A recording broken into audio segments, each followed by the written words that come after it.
Сайн байна уу? Нав Эрдэнэлэг гэдэг.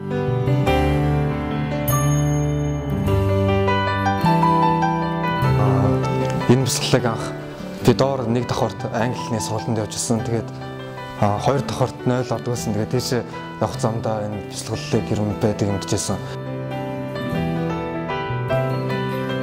Тэгээд энд явуулчихлаас өмнө би ер нь бэлтгэл хийх тухай айгүйх боддог гэсэн. Тэгээд бэлтгэл хийснээр төвлөрөн тэгээ аливаа зүйлд ингээд төвчээртэй хамт сурна гэж анх бодож байсан. Тэгээд энд явж гисэн.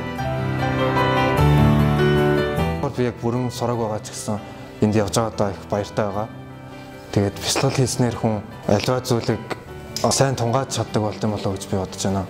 Бэлтгэл хийж сурсан дээр болоо.